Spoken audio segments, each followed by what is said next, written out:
Nénéture de Tispi.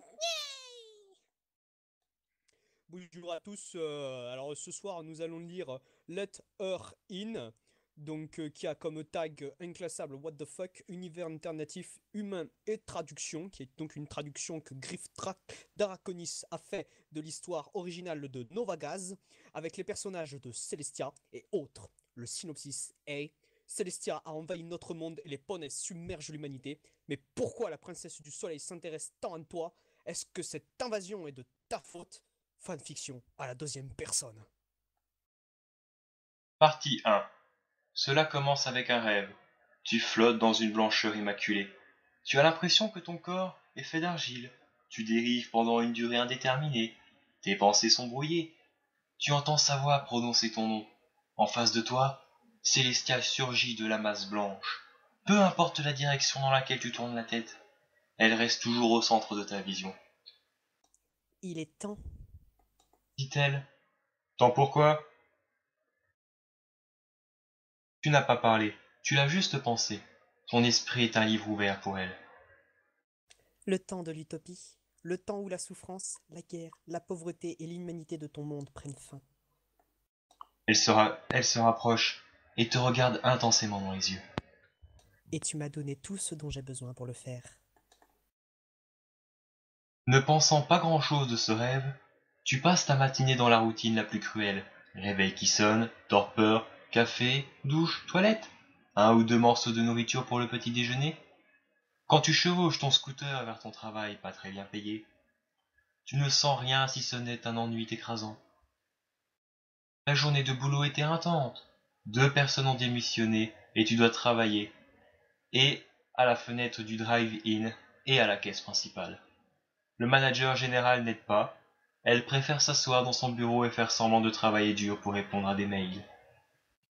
Vers la moitié de la journée, après l'heure de pointe, de midi, tu es convoqué à une réunion avec d'autres superviseurs dans une pièce à l'arrière du fast-food. La manager parle d'une sorte de nouveau produit, une gaufre taco poulet chocolat, mais elle n'arrive pas à être convaincue par ce produit.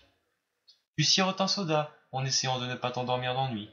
Soudainement, la manager se tait et secoue la tête. Je suis aussi la manager. Y a pas quelqu'un d'autre là qui peut parler? Mais il est complètement désœuvré ce petit speak. Il y en a trois qui sont muets. Ah non, Il a la mais, tête qui tourne. dit-elle faiblement. Ses jambes tremblent. Quelques collègues lui offrent des mots d'encouragement, mais personne ne bouge pour l'aider. Déséquilibrée, elle tombe à quatre pattes, alors que vous regardez tous sans rien faire.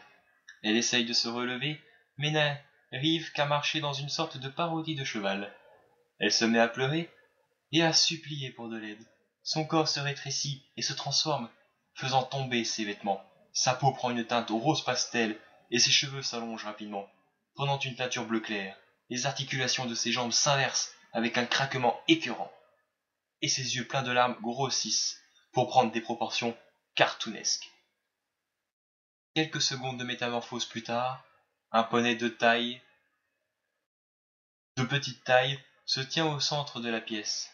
Alors que les dernières larmes sèchent Alors que les dernières larmes sèchent sur sa joue, elle sourit, en rigolant.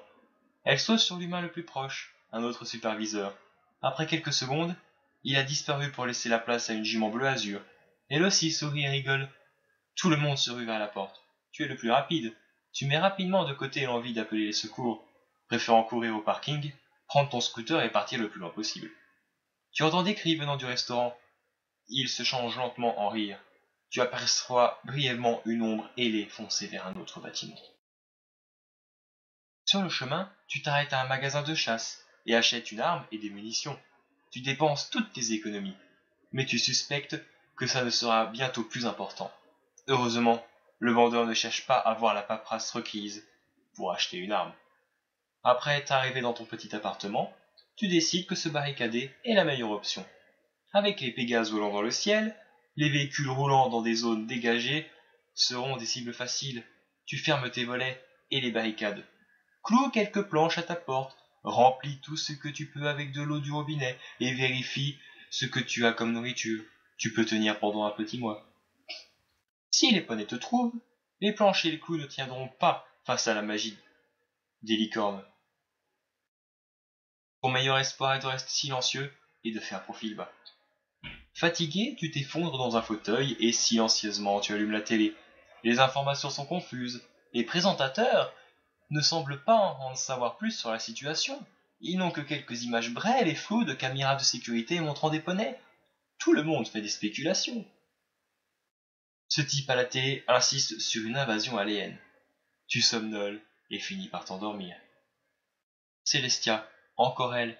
Elle t'apparaît tête haute et te parle avec fierté. Tu aimes? Il te faut quelques secondes pour comprendre. Hein? Hein? C'était vous?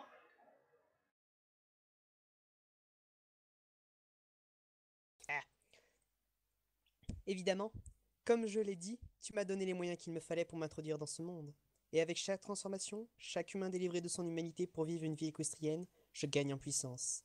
Bientôt, je pourrai prendre forme physique. Tu secoues la tête. Ça ne peut pas être la vérité. C'est ton subconscient qui essaye de comprendre comment des poneys fictifs sont soudainement apparus.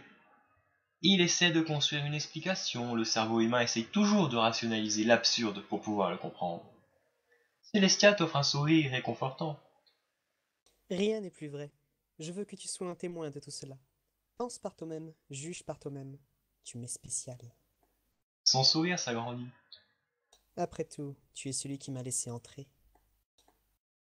Te réveille, trempé de sueur. Stupéfait, tu fixes le mur quelques minutes avant que ton attention se reporte sur la télé toujours allumée. Les informations sont passées dans un état de crise sans précédent. Les présentateurs sont submergés d'émotions, décrivant la ponification de la ville de la manière la plus frappante qui soit. L'armée a placé le centre-ville en quarantaine. Des tanks roulent sur des voitures, tandis que les soldats se déplacent autour des carcasses. Une journaliste aux cheveux gris interviewe un colonel musclé qui explique les fortifications apportées à la rue et où il se trouve. Des militaires prennent position derrière des fils barbelés et des voitures retournées. Les tireurs d'élite se cachent sur les toits. Au loin, on peut entendre vaguement des rires et des chants. Tout le monde se tait. La caméra cherche à avoir ne serait-ce qu'une brève apparition.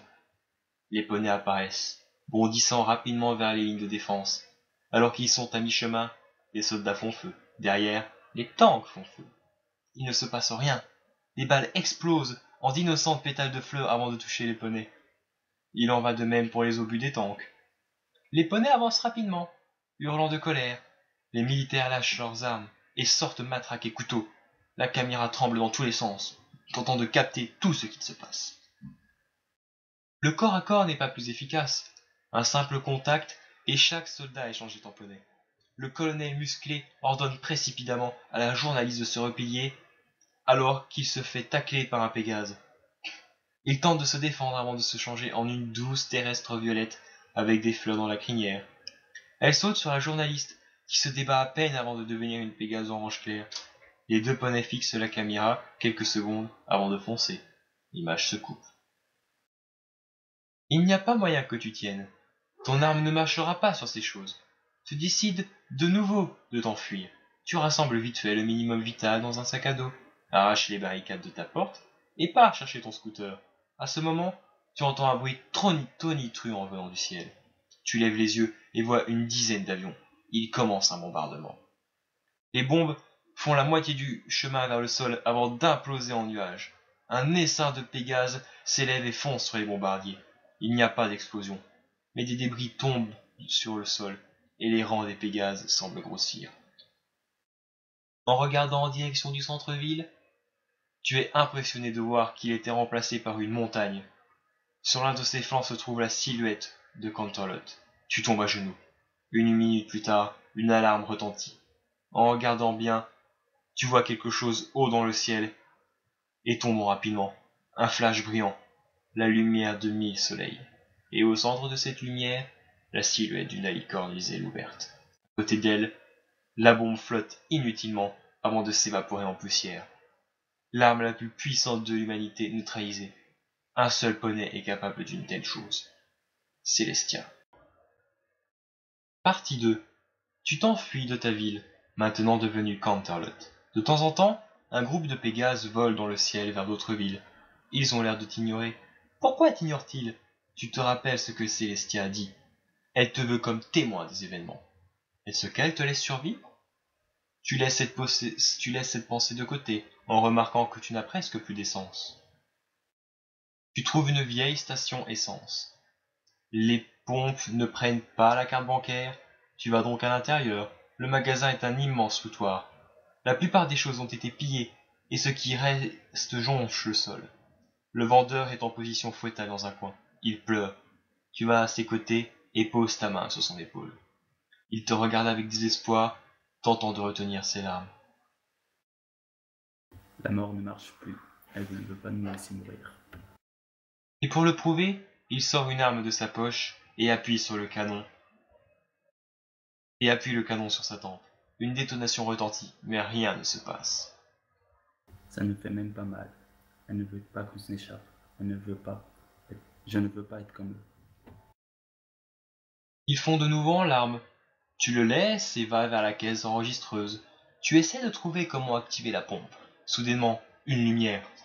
Célestia se matérialise dans la station. Elle regarde avec douceur le vendeur en larmes.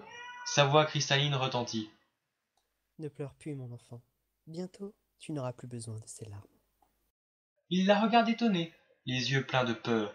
Il bégait inutilement. Célestia pose doucement sa corne sur l'épaule du vendeur. Je t'offre la bravoure. Laisse ta faible humanité disparaître et relève-toi comme un fier et noble Pégase. Un Pégase gris, pour être précis, avec une crinière rouge et noire, coiffée en pique. Avec une cutie marque en forme de tête de flèche attachée à un éclair. Te sens-tu mieux, Arrobolt? Demande Célestia. Le Pégase se prosterne. Bien mieux, princesse. J'ai toujours voulu voler. Il sort en volant et en riant. Célestia sourit pendant un instant avant de reporter son attention sur toi. Quant à toi, je te verrai plus tard. Elle sort à la suite d'Arrobolt.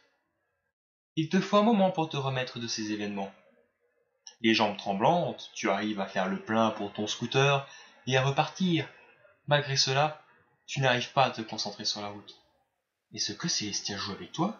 Te troll-t-elle? Est-ce vraiment ta faute? Es-tu vraiment le catalyseur qui a apporté la fin du monde? Est-ce vraiment une mauvaise chose? Tu secoues ta tête et essayes de penser à autre chose, et de conduire aussi.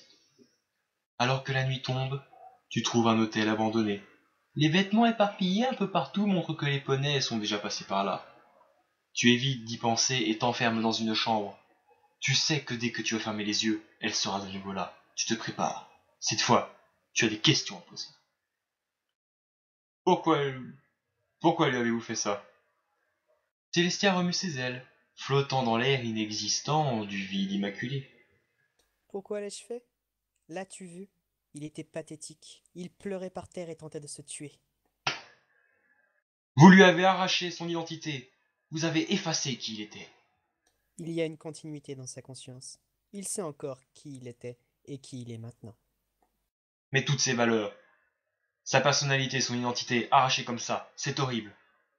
Célestia s'approche près de toi, si près que tu peux sentir son souffle.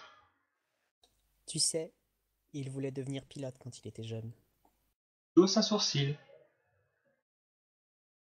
Mais il ne s'en sortait pas à l'école. Il a quitté quand il était au collège et il est tombé dans un gang local. Il a passé 2 ans en prison. Après ça, personne ne voulait l'employer à part dans cette station essence. Il travaillait 20 heures par semaine pour un salaire misérable et il vivait chez sa mère. Son rêve d'être pilote était à jamais hors de portée. Et ce, jusqu'à ce que j'intervienne. Elle regarde en l'air. Maintenant, il est un brave et gracieux Pégase. S'il te plaît, explique-moi en quoi ce que j'ai fait est mal. Tu serres les poings. Ton corps se fait plus ferme. S'il voulait vraiment poursuivre ce rêve, il aurait pu travailler dur, peut-être trouver un autre métier, retourner à l'école. Les yeux de Célestia se remplissent de gaieté. Vraiment? Penses-tu qu'on aurait accordé une licence de pilote à un homme ayant fait de la prison? Comment savait-elle autant à propos de la Terre? L'a-t-elle lu dans ton esprit? Et même s'il aurait miraculeusement réussi à avoir sa licence, qu'aurait-il fait ensuite? Il aurait passé une décennie à travailler sur des vols de 16 heures pour une compagnie aérienne, gagnant au moins 16 000 par an pour doucement grimper les échelons? Tu as de nouveau l'impression d'être fait d'argile. Célestia te tourne le dos. Vous, les humains, vous vous traitez terriblement mal entre vous. Vous sacrifiez les autres sur l'autel de vos ambitions. Vous exploitez toujours quelqu'un un peu plus... Vous exploitez toujours quelqu'un un peu plus inférieur dans votre hiérarchie pour vous assurer une existence confortable. Et ce n'est qu'en temps de paix. Je n'ai pas encore parlé des guerres, des génocides. Elle te regarde par-dessus son épaule.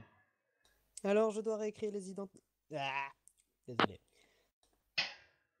Alors je dois réécrire les esprits et les identités. C'est important si je peux assurer qu'aucun poney ne sera exploité, ignoré ou marginalisé. Elle te regarde plus intensément. Tu devrais être celui le plus à même d'apprécier cela.